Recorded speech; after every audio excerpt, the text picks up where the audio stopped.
entire podcast. You know what I mean? Yeah. Hello, everybody. Hi. Hello. You missed some interesting pre-podcast talk. We'll spare you the details. Yeah. Goes back kind of to my Christmas tree that was flat and was on the wall and was cat proof. We were talking about cats. Talking about cats. Yeah, I'm not a fan, but they're soft and they're furry and people like them. I'm terribly allergic. I did a delivery at a lady's house who told me that you need to have one more litter box than you have cats, and she had 12 litter boxes. Oh my God. Yeah, she had 11 cats. Oh my God. That's too many cats. That's a lot of cats. That's a lot of cats. Isn't it though? But- hey, if that's your thing, if you Yeah. want to be the Well, cat my, lady. my thing is fabric. Yeah. Fabric. I want more fabric. But can you tell the difference between 12 of anything? Oh. Do you know what I mean? Like if you have 12 of these things you're looking at, you're like, is that a Well- new one? Or I mean, you probably got your 4 favorites. But after that, I don't know. I think we better move on, guys. no, I think this is why people are here, really. Moby ate half the wall in my laundry room Oh. yesterday as I was on that Again? delivery. Yeah, he just starts my gnawing on God. it, and then he works his See, way up the wall. That's why you can't have a sauna. Separation Yeah. anxiety. Yeah. Yeah. All right, everybody. Well, we promise we got some We have some quilting quilting related stuff. But again, we want to remind everybody who's joining us is we love it when you guys are interactive. Ask us questions. Barb's got some stuff prepared. We got some announcements, but we really like it when you guys ask us questions, so we have some things that we can kind of Mm-hmm. riff on and talk about, things that Yeah. you guys are And interested. today I have a pencil and paper. I can write some things down too. Just So in don't be case. shy. Yeah. Ask questions. Make this fun. Yeah. All Yeah. right. Otherwise, it's just like we're just talking to ourselves here. Bobblehead. Yeah. Yeah. Yes. You want me to start or you want to start? You can start. Okay. All right. I got a lot of stuff, but I'll try and go quickly because he's got stuff. What stuff do I got? Announcements. Don't you have any? There's not a lot of announcements. Oh, I'll start with mine, Okay, actually, alright. because I got one announcement. Today's the last day for the 2.99% for the February financing. So today is the last day. So we had some people take advantage of that. A few people bought the Yes. BO8s, which is really Yeah. great. But that's basically all I have. So I'm hoping, listen, I'm relying on the chat. So people in the chat, ask ask him us the questions.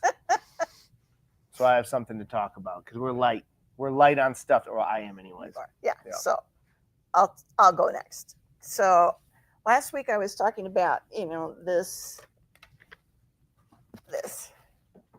and these tiny little things. And I discovered that perhaps I wasn't using a little enough stitch. Mm-hmm. And I had Kaylee take some pictures this morning of some of my mistakes. And she could put those up there. All right. You can see that the corners I haven't done anything but press them. And they're already falling apart at the corners. So it's not going to be easy to get those accurately into, these blocks. So what I did is I tightened up my stitch, of course. And yeah, we can show another one. That's the good one. That one came out pretty good. That one, that one's not quite good, right? That one's going to be out. But stitch count is important. And what I started doing was, where's my papers? No, wrong. Where did I put it? It's down here. Okay. This is what happens when you have, 27 plastic bags full of stuff. Oh, here it is. All right. All right. So when you have this, okay, your charm squares and your paper, I have 2 pins in here. So don't have to pin a lot. If I was using my BO8, I probably wouldn't have to pin it all, but I was using my 990. So what I started doing is I programmed my 990 foot pedal so that I could press it forward and sew forward. And I'd get to the corner and I would click my heel and it would do its little end of Secure stitch. Yeah, a securing stitch. And then I would go forward and then I would do a securing stitch at the corner of my triangles. So I was using, I think, a 1.8 stitch length. So not really tiny. Some people go down to 1. I think Lisa goes down to 1. Yeah, that just blows my mind. But I found that when I did the little go forward and click my heel and go forward and click my heel, it worked really well. So there's a variety of ways of working with these paper triangles. Tiny, tiny stitches. And if you make a mistake, man, it's bad news because it's hard to rip out. I mean, 1.8 is hard to rip out, but if you have a machine that has a programmable foot pedal, you can do a little dance. Go forward, click, go forward, click. Works well. So that's my tiny Yeah, I was talking story. to a lady in the retreat house yesterday, and essentially the smaller the triangle papers for the triangles you use, the smaller stitch length you want to use. Yeah. Yep. And these are 1/2-inch finished, so I think that's the smallest that we have. So because I was ripping off a bunch of 3/4-inch ones for Madeline, and she had her stitch length at like 1.5, so it was super tiny, and those just perforated right off. And I did notice on a few of them, like right on the end ones, if it's a little bit too long, those end stitches will loosen up. They get wobbly. Yeah. So that's my tip on the little tiny things. So last week I was working with the B08. I was talking about my sweatshirt and I didn't get very far. I did get the pocket on. Okay, we got the pocket on. It's been wrinkled up all week, so got the pocket on. And I used my walking foot. And if we look at the back, which is hard to look at, but I'm sure you can see there are no wrinkles. There's no bunching at the corners. So using your walking foot for something like this is flatter than flat. No bunching, nothing at the corners. On the front, it's flat. Where am I? Flat. Except for it needs to be pressed. So the walking foot was really good on this stretchy fabric. Walking foot. Talked about that last week. So that was my experiment with that. Now I'm going to go on to thick. B08 and thick. So last week, I decided I was going to try a couple layers of leather. So what I did is I should probably put this against the white. Can you get that? There. Leather, 2 layers of cork, and leather. All right, little wallet. I still have to make my tab. My tab. But okay, that's 2 layers of leather, 2 layers of cork. Easy peasy. If you can get it under the foot, you can sew it. It's just amazing. Oh, amazing. Thicker is I've been working on this. It's a messenger bag by Annie, and it's got lots of components. The instructions are like long, but by Annie patterns typically are very detailed. So you just follow on and you can make buy Annie products. But okay, you get to this, and what I did is I have here, it's almost done. I have, this is actually mossy oak camouflage fabric. So it's not quite canvas, but it is heavy fabric. All right. We've got denim. We've got heavy duck fabric, like duck fabric on the top. I have leather on the bottom. So we've got multiple layers of stuff everywhere. Along the sides here, we have binding and duck and backing and soft and stable. All right, basically, if you can get it under that presser foot, you can sew it. I am just amazed all the time at the BO8.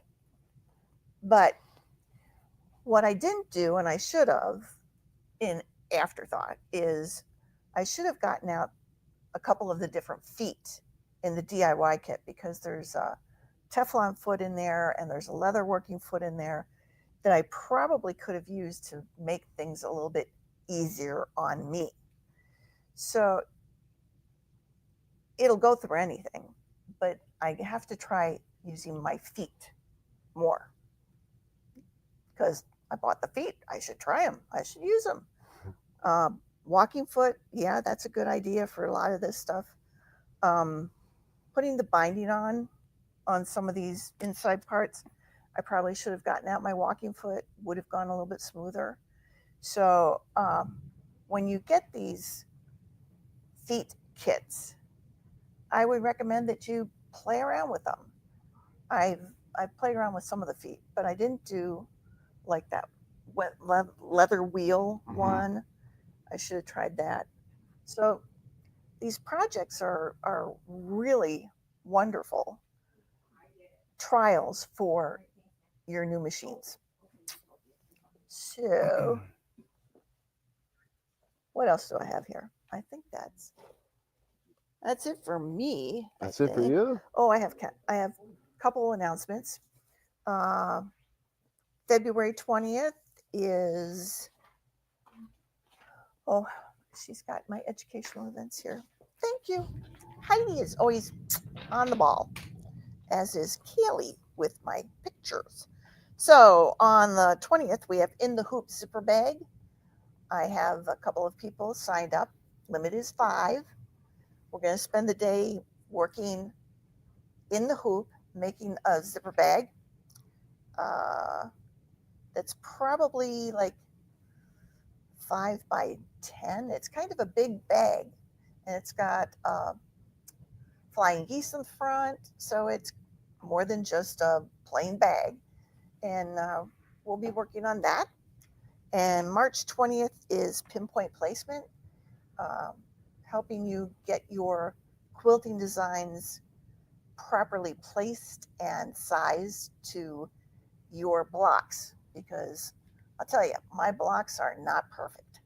So the quilting designs that come on my machine and you can buy are pretty much perfect because they're computer generated. And so we can change the computer generated design to fit our block. I like that.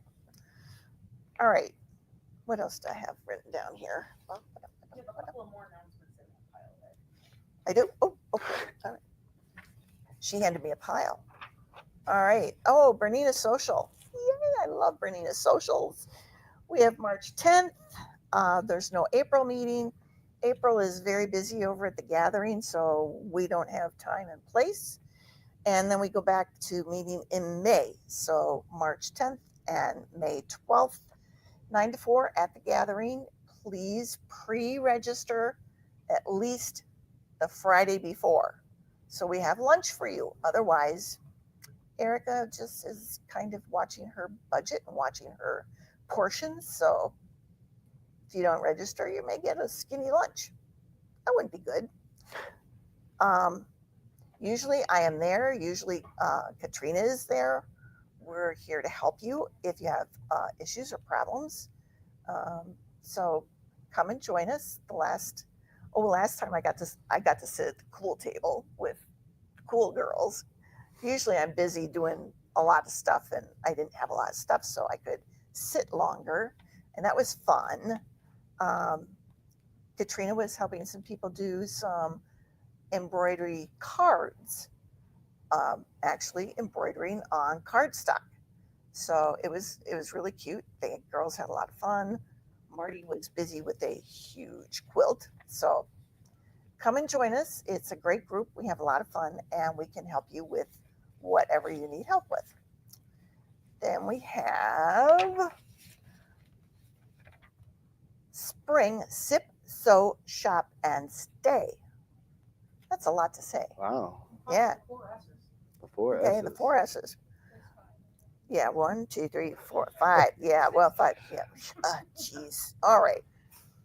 March 21st, Friday, March 21st, Saturday, March 22nd. Okay, check in if you're going to stay is Friday at 9. Check out is Sunday at 3. It is $200 per guest, and that includes lodging, meals, and bunch of fun stuff. And you get to sit and sip and sew and shop and do all those things that are fun to do on a late March day. And we all know that March can be snowy, ugly, and it'd be a good time to get out, enjoy some friendship. I often say that when we walk through the doors of the gathering, we're in a different world. It's our happy place because we get to sew and sit, whatever. We have fun. What's the reasons behind stitching bitches then? That's yeah. This is yeah. It's open social overnight. Yeah. Overnight. All right. The last one I have here is my quilted coat classes. I think there are still some openings in the May, July, and August. I did have a cancellation for March, but I think it was already filled. So, yeah. If you want any more information on any of these events, you can contact the Bernina area for the Bernina events and Peggy for all of the other events over at the gathering, right? Registration is always through the gathering. All right. That's announcements. For your class, I believe they can do that online. I'm pretty sure they can. The quilted coat? No, not No. that one. Oh, the yes. Just your basic day classes. Mm. Where Yeah. there's no lodging involved. Yes. And Yes. for Bernina Social also. Yeah. It's I don't know Mike today. So Yeah, Bernina Social and the Barb's Little Learning Circle, those are all registered through the gathering also. So, but they get those in particular. and they can go online. Right. They can go online to register for that. So, all right. Anything else from you, sir? No, that's Anything it. else from the audience? Well, yeah, Got what do we any got? chat We got some questions? questions before we talk about this quilting. Weren't you going to talk about electricity or something? Yeah. Okay. What do we got for questions, real quick? I have a few for you. Okay. Oh, I put one. Okay. What are Okay. We use Aurifil. The Aurifil Clear and the Aurifil Smoke is what we use. We have experimented a bit with the Superior. I don't know what the name of it is, but they have a clear and a tinted. Obviously, the clear we like better on the lighter projects. Excuse me, and the smoke or the tinted we like on darker backgrounds where we're trying to minimize some of that shininess that can happen. Honestly, though, I think after you wash, if it's anything you're going to wash, I think even the shiny stuff sinks in pretty good. So, and it's really only noticeable like when it's in the direct light. Otherwise, it's hard to see. So that's what we like to use.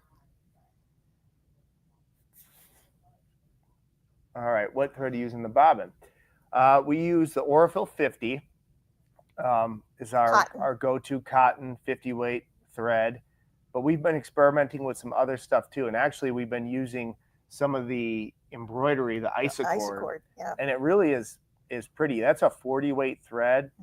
And for certain projects, you know, that are a little bit brighter, that you don't mind a little bit of that embroidery sheen to the thread. You're not going, we like the Aurifil because for like primitive gatherings projects, we really like that dull, matte. There's dull, no, yeah. Mhm. there's Oh. no shine, right? Yeah. But like, you know, if you're doing batiks, or if you're doing something brighter or more modern, we've really liked the way that stitches, and it's a much less linty. We're actually in the process of experimenting with some other threads. We've had some weird things with the Aurifil that I don't know, we've pumped them up so much. I mean, I don't know if it's just a spool or whatever, but we've had some issues with finding that how they're wound on the spool has been created a couple of issues. So we're actually doing some experimenting. I don't know if that's so. I don't know if the invisible is on the website. I'm sure the Aurifil is, I believe. Yeah, the cones are. The cones and the smaller spools. The I don't think the Aurifil clear is. I just order what we need from our area. So if you want some, you can give us a call and I can throw some in the mail for you. You can just call our number direct and I can get some out to you.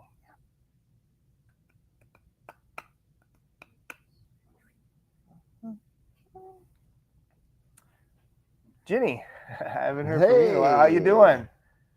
Let's see. Your useful thread preparing for a primitive Christmas coupon.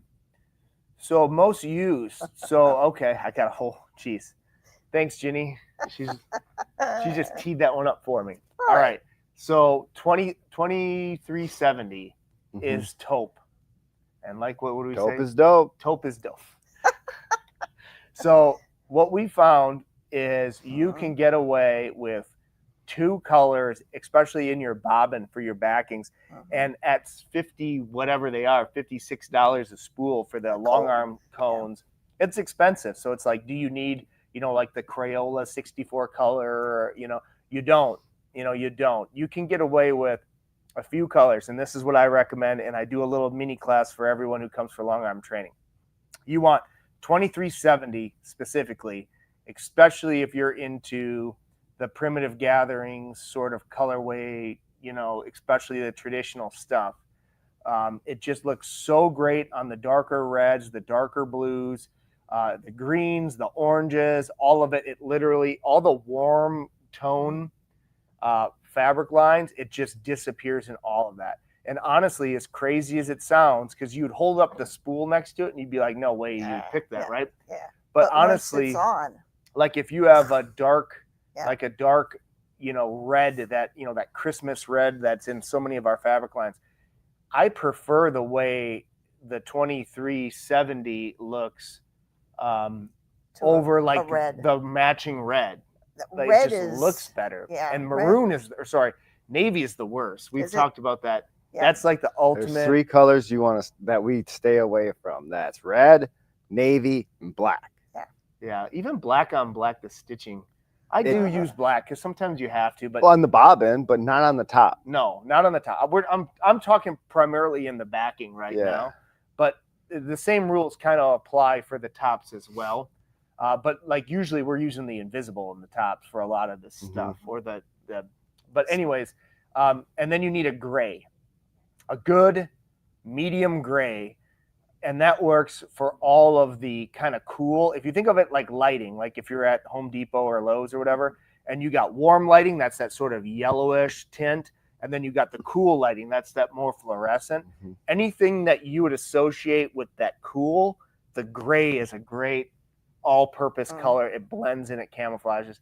And then you're going to want to get a variety of creams because 2310, 2312, 2310, 2312. 2326 or whatever, because what the taupe or the gray won't do is it won't necessarily look great on the lighter creams. You do need cream. You need a cream. And cream is one of those ones where, although you don't need all those other colors, you might need 6 different creams. Because you got like red tinted cream, you got like more of a gold tinted cream. Aurifil makes like a rosy cream. So those actually are, as crazy as that sounds, I think those are more more versatile. important to have. Because you could spend $5,000 on thread Oh, and then God, just never easy. use it. You know, and then you're always, what you do is you spend all this money and Yeah. you just constantly refill your creams, your taupe, and your gray. Yep. You know, and then you want a white. You do need a white. White. Yep. And then I do like a black for like the black colors. So hopefully that helps Ginny. I know But you like had that dark lesson. gray, dark gray, like charcoal Charcoal lens will work. on Yeah. black Yeah, will backings work, and yeah. stuff like that. Really nice. And obviously this is all your taste. We have strong opinions because we do this, you know. But like I swear, like red thread, it just never. Oh my God. I don't know why. Yeah. Because it casts a shadow. Red, black, and navy will cast a shadow, and when the links in the stitch, they will look wonky because of how the light Yeah. casts the shadow on the threads. That's a good. So it's a optical thing, illusion, yeah. right? And Yeah. it just never, you know. Because what you Never. want is Yeah. is like that perfect like ants marching in a row stitch. That's what Right. everyone is chasing on the top and on the back. Yes. But with those darker threads, it just no matter what, even if the tension is perfect, it looks like a line. Mhm. It just looks like a line. You know, almost like the bobbin is tight or the stitches. Those ants are drunk. Yeah. You know what I mean? They're not Yeah. walking in the straight line. Yep. You know, and if you ever do have issues with that, and you're using the proper or more friendly colors, look at your needle size, because sometimes that can cause the stitches to Yep. walk funny. Mhm. So don't be afraid to experiment. Bernina has this cool video about how to select needle size to your thread weight. Okay, and basically what you do is you thread the needle on like a 12-inch piece of thread, and then you turn it on like a 45-degree angle. And if that needle slides right down that thread, you know your thread and needle match. And if it sticks or binds, you need to know you need to go down a thread size or up a needle size. I didn't know that. Essentially. That's cool. Right. So Where did you see that video? it's on Bernina's website. Oh, Bernina has a lot of things. Yeah. Also, the big books. Yep. Honestly, yeah. we could look at a chapter in any of the big books and do our entire show off of On the that. knowledge Yep. that's on every chapter. Yep. I know it's Yep. expensive because printing costs. I think they're like $100 Yeah, regular around. price. But hey, I have most of them and I use them all the time.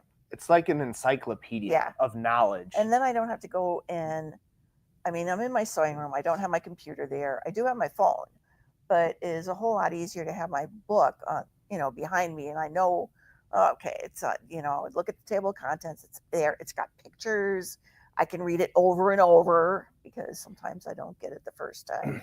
So yeah, those big books are and it's really great too good. because it's tuned towards your Bernina specific machine. So Yep. like if you're thinking about like needle size and thread for a specific project, I think it's in the machine quilting. They have a whole explanation on why you'd use a stretch needle, yep. a top needle, Mhm. top stitch needle, all those different needles and the threads. Mhm. But then also it gives you like a part number or like the actual product that Bernina makes. So it's not just like a general purpose one. It's like, okay, I want to buy that specific needle. And, maybe Schmitz or whoever makes the similar needle, I'm sure. But it's just nice that, when you're looking at for a specific stitch, it'll tell you what number stitch that is for the majority of the Bernina models. Mhm. So it's tailored towards Us. Yeah. Oh, we got a lot of questions. This is good. Let's keep it rolling. This one is for Barb. Okay. Do you use the clear thread on your Bernina? I have. I don't frequently. As a matter of fact, I think the last time I did was a year ago when I did some quilting on Lisa's tiny little heart. Yeah. That was, yeah, oh yeah. my God, that was, like 6 layers of fabric because everything was perfectly pressed. It was wonderfully flat, but there were a lot of layers of fabric. And I used the clear and I had, I think, white Did you like it? in the bobbin. That's that micro orange peel you did, right? Yeah. Did And you like it? Did it work good? it worked. I didn't have any trouble with breakage. I didn't have any trouble with, sometimes when you're working with those spools, it can get kind of corkscrew kind Definitely of stuff. set up a test piece. Yeah. So the common issues But- with the Invisible that we've had, number one, if you're using a robotic Q series and you run out of bobbin, your machine will keep stitching because that invisible thread is actually pretty strong, so it won't break the top thread. So that spring that's in there that's watching the top thread that will stop the machine on thread breaks won't work sometimes. Yeah. So that's one of the issues. The other issue is if you don't have enough top tension, you're going to get like the nastiest looping on the back. So you got to make sure that you have enough tension to pull that thread up, but not too much where you're seeing the bobbin. Yeah, where you can watch it go through your machine and it's going on corners. You get like especially if you're using like a darker thread, you see it pull that bobbin. Yeah. Now here's the deal: is sometimes you have to choose the lesser of two evils and run the bobbin or run the top tight enough to see that bobbin versus the other way around, having issues on the back, because that's just because sometimes whether it's the Joanne fabric that you bought or whatever the reason, it's just not liking it. Yeah. And you're committed to it, and you're just not going to get perfect results all the time. So that's where I have run it through, and I've done art quilting, free motion quilting with it. So yeah, it can be done. It's just a matter of, like Jake said, some practice and getting that tension balance right. And when the spools get real low on the clear, you got to keep an eye on it, because it'll come up and twist around the thread stands. Yes, yeah. Right, it'll tie a knot on that top thread stand, and then your tension will just be so tight. Yeah, and it doesn't. So a lot of times when we get to the end of our clear spools, we'll just give them to like my mom or whoever needs a little bit of clear thread that they can run in their domestic. It's like the memory. It's like twisting. Yeah. It's not all sunshine and roses all the time, believe it or not, even for us. So next. Yes. So I spoke with you on the phone yesterday, and I was talking to Barb, and we actually took a picture. She gave me the actual photo of the high-speed needles, and I just sent it to our district sales manager. So I also ordered more of the quilt maker kits as well coming in. We ordered more of the of those specialty needles. So stay tuned on that. Hopefully that's something that I ordered 2 dozen. So I'm hoping that we can get those in stock, because I think that is something that people will want. Yeah.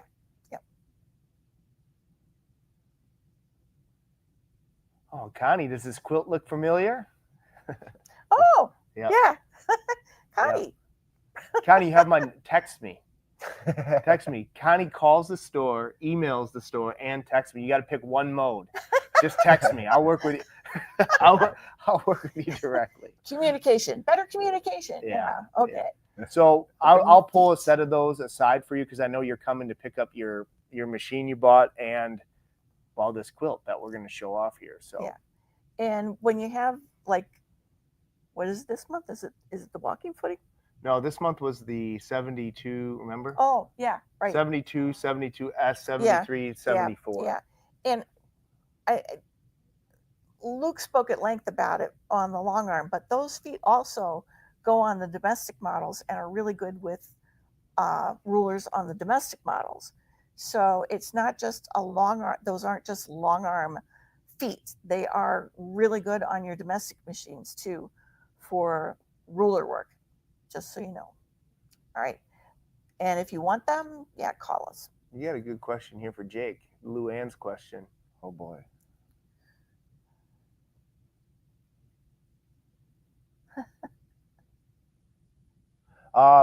You can go on Amazon and you can get a vacuum, a little tube vacuum. I strongly recommend that than trying to push stuff down into it. Otherwise, bring it to your local dealer and have them take the covers off and blow it out, because if you are going to be sweeping stuff down and pushing stuff down, that can get all packed inside the hook. So I would recommend an annual service on that. And if you just keep it clean with the brush and stuff like that, and with that vacuum, you should have no issues. And as far as thread choice, anything that's not cotton, cotton's going to be extra linty. Yeah, you could use the Isacord if you like that look. Yep. Yeah. Metler makes a polyester that is pretty nice. It's nice. Yep. I had some stitch outs with some Q series on that, and it worked really nice. Yeah. I got a vacuum kit from my local vacuum cleaner shop, and it was $12. Yeah. So that's not an expensive venture. And it works really well. And it's really cute. I would also recommend taking off the top service cover. It's one T20 right on the side, and that'll pull right off. And then you can stick that vacuum in there and get all of that stuff on the top side too. Yep. Because that can get packed down in your sensors, and then your feet recognition might not work, Yeah. or it'll say like your upper thread sensor keeps flagging, triggering, right? Because that tripping could be and- packed in with all that lint right in that spot. Yep. So. Yep. Yeah, this is a good question. How do you get over the fear of the Q24 Q-matic? Not much in guide classes over your old quilted two quilts because I've had a handy quilter. Used a lot, also no classes. So, all right. So here's a couple Aw. things. First of all, I mean, the training, if you don't have that with your local person, that is kind of a bummer. But Yeah. I can tell you something because I started quilting in California and I didn't know what I was doing. So let me maybe tell you a few things that hopefully will just give you a little confidence, all right? Because I've done every stupid thing that you can do, and at the end of the day, I didn't wreck anything. Like, the fact of the matter is you're either going to learn to quilt quilts or you're not. And you got to get over it and realize that if you're not going to quilt this quilt, that's what I told myself, because I'd be nervous. I'd be like nervous to baste it because I was messing it up. I wasn't good. I didn't know what I was doing. And I told myself, if I don't quilt this quilt, somebody else will.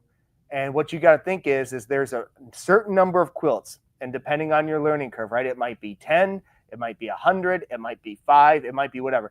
But I promise you, there's a certain number of quilts, and when you get on the other side of that, you will not be anxious. You won't be afraid of it. You'll be loving it. You'll be smiling. And I've seen with so many different people's journeys. I mean, Colleen, who quilts for us, who's one of she does amazing work. Yeah.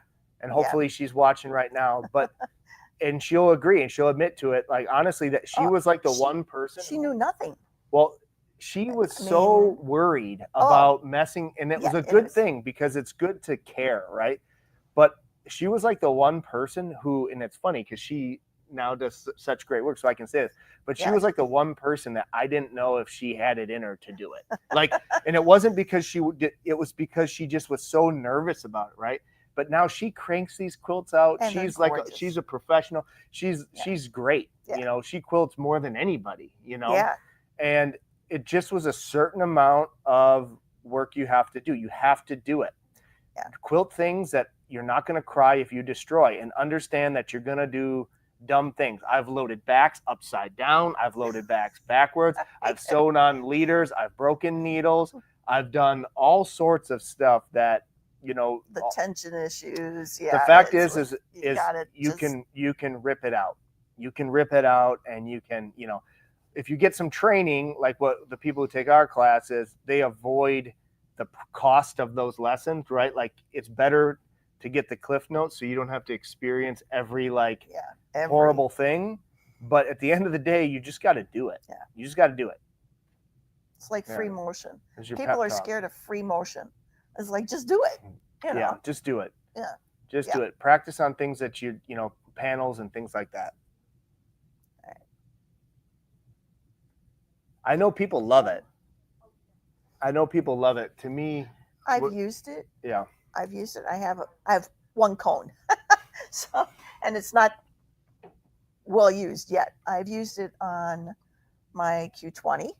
I've used it to piece. It's thread. I mean, it's not. Is it kind of similar to like an isocord type of slicker? It's a slicker, it's a slicker thread, and it is a 40 weight, so it is a little bit more substantial. Polyester 40, so it's similar. Yeah. I've used it. I used it a long time ago. Yeah, I can't rave, but I can say, yeah, I've used it. It's worked. Yeah, that's about it. That's That's it. That's Okay. it. All right. Oh, it's on me now? All right. I want to preface this by saying I am no electrician. But I asked him to do this because my sister blew up her motherboard on her machine twice. Yeah, so we're going to talk about electrical outlets and plugging in your machine. If you have a dedicated sewing room or a sewing studio in your house, I would recommend having a dedicated outlet on its separate circuit for your machine, whether that be a $23,000 990 to a 435 or whatever you have, any other brand. Okay, because if you have your Laura Star iron plugged into the same circuit as your, 990, right, you could experience some power loss. You could start seeing the lights dim in your house, right, and things like that. You could start, tripping the circuits and stuff like that. And over voltage and under voltage can also cause issues to the circuit boards in your machine. Okay, so now we also take our machines to retreats and things like that, and we necessarily don't know if their circuits are on dedicated circuits or not, so one thing you can get is an outlet tester. Okay, this just turns on and you can see, if the outlet is good, hot, and all of that. Now, if you're going to bring a high value machine to a retreat, I would recommend buying a battery backup and plugging that into their outlet and then plugging your machine into this, right? That'll eliminate any worries that you're going to have about power lossage and things like that. Because I know even in our retreat house, we had 8 Berninas plugged into one circuit, and then all of a sudden, one of them would go out, or, so if you have your own dedicated battery backup, right, with a surge protector, that's just going to eliminate those chances of a power surge to your machine. And I would also recommend having one of these in your in-home studio for your bigger ticketed items too, especially if you live out in the country, somewhere where you get a lot of lightning strikes and things like that. These are they're way cheaper now than they were a few years ago. You can get them on Amazon, you can get them right at Walmart. I mean, I think we paid $60 for these, but it gives you that peace of mind. Right. Cheaper than a motherboard. Right. Yeah.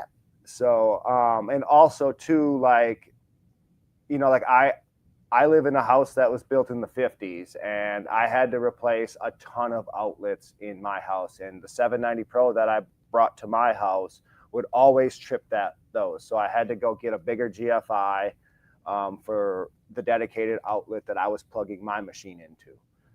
So you want to be careful. You want to make sure that the outlet is not burnt on the ends when you look at it, or there's not hasn't been a surge in there before. So just little things to protect your machine, because you don't want to avoid your factory warranty by doing that. Yeah. Okay. Yeah. So just little things to protect your investment. Yeah, my sister and I go to her quilt group retreat out in Squim, and we go to the Grange Hall, and the Grange Hall is 100 years old. So yeah, it's dicey, and I don't want to plug my 990 into something that's dicey. No. Okay, yeah. Somebody else have a question?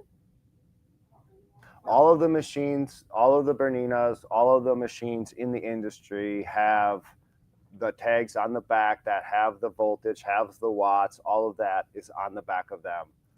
The older domestic ones are 80 watts to 100. The new, the 770s are 140. So you should have no problem with it, but I just recommend a battery backup, especially if you have a Q series. Yes. And bigger long arms, stuff like that, industrial machines, stuff like that. You're going to want one of those, or have it be on its own dedicated circuit. Yep. One of the things this will also do is if you're, for whatever reason, you're quilting in a thunderstorm or whatever, if you have a sudden power outage for any reason, this is actually, the outlet charges the battery, and then the battery sends nice, perfect, even power to your machine. That's kind of how this works.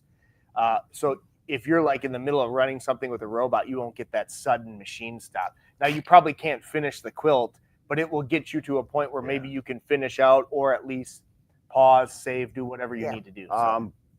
If you have a Bernina Q-Matic and you updated it to the new 3.0, it has the autosave function now. So I don't know what the time limits are where it autosaves, but it will autosave all of your projects. So if it does go down and you did forget to save it, all you got to do is file, open project, and you go to the auto save one, and it'll be all in there time stamped. Right, so you might even be able to get to one where you were at your latest advance, right? Yeah. So, which would be good. and that's an awesome feature that that Q-Matic has. I'm not sure if any other, if the Pro Stitch or any other brands on the market have that. I'm not aware of that, but Bernina has it. Bernina thought of it. Michelle wants to know if we can link that battery pack. I can link it. Yeah. Just tell me what it is. Just tell them. Is it like an to look back into the- APC? The APC by Schneider Electric. So I think that we got these on Amazon or right at Walmart. Look at the reviews and see. I'm Yeah. sure there's probably, this one is not new. No, this So there's- one, I don't even know if this one works. So- I pulled this one out of the See what the way reviews in the are. back. But all of our Q series machines are hooked up to battery backups in the studio downstairs. It's just a little added extra security, peace of mind. Yeah, I have one person who comes to the retreat house who brings that with her. Yeah. And I said, why do you do that? She said, Because I'm a pro. because I don't want to lose what's Yeah. on my machine. Yeah. And she said, for $10, I'll let you plug your machine in. Before we end, we got to talk about the quilt real fast. Oh, yeah, cool. Because I saw that. So real quick before we get, I know we're approaching. I don't want to forget. So Connie Thomas. Wow, Yes. that's beautiful. Yeah. Look at what she has done. And this is one of her first quilts, people. Yeah. Is it really? Yeah. Yeah. That's what she told me. So, yeah, it is, it's quite, It's an It's awesome backing. yeah, it's Yeah. a variety of We fabrics. picked the backing. Did we? Well, Yeah. good job. So. Yeah. I believe so. Yeah. Yeah, she had asked for that. So there's batiks, there's regular cottons, there's a variety of types of fabrics, and I think it turned out just spectacular. Invisible thread, and the design is called Bountiful Feather. It's one of our favorite feathers. I Yeah. highly recommend that one. So Connie, there's your quilt. There you go, Connie. It's You're waiting famous. for you. Your machine is waiting for you. Your feet will be waiting for you. Everything. I know you're Yeah. coming in like next month. So Oh, also, one more thing about electrical stuff. If you take and travel with your machine in your RV or your yacht, you can definitely plug it in. Like I know my RV will power it, but I need to unplug the microwave and then I'm good. So you need to free up some of that voltage and amperage, right, in order to make that happen. So I know a lot of people take theirs in their class C's and A's and Yep. things like that. So I know maybe the class A's have a bigger, power center than my class C does, but just be careful of that. And you can also run a battery backup on that when you travel with them. I know somebody who has Yeah. that equipment in her van. Mhm. Her husband drives, she sews. I Crazy. couldn't imagine that. Yeah, yeah, crazy. all right. Do we have anything else from anybody? Oh, we got prizes. Oh, prize patrol. One for you, one for me, one for you. Our first winner, Jill Van Armen. Congratulations. Yay. You are a winner. You are a winner. All right. Colette Ahrens. Colette Ahrens is also a winner. You are a winner. Winner. Last but not least, we have Diana Smith. You're also a Congratulations. winner. Yes. You are a winner. Contact Heidi. Yes. We'll get you some goodies. All right. And you're here this week, so you have to end. Do we got any more questions? Wasn't there a batting question? All right. Whoa. What kind of batting do you recommend? Whoa. We use the Luna Loft 80/20. It's great. That's great. Mhm. From Moda, United Notions. Yep. That's it. So take us away, Jake. All I'll let right. you hear. Always remember, clean and oil your Bernina.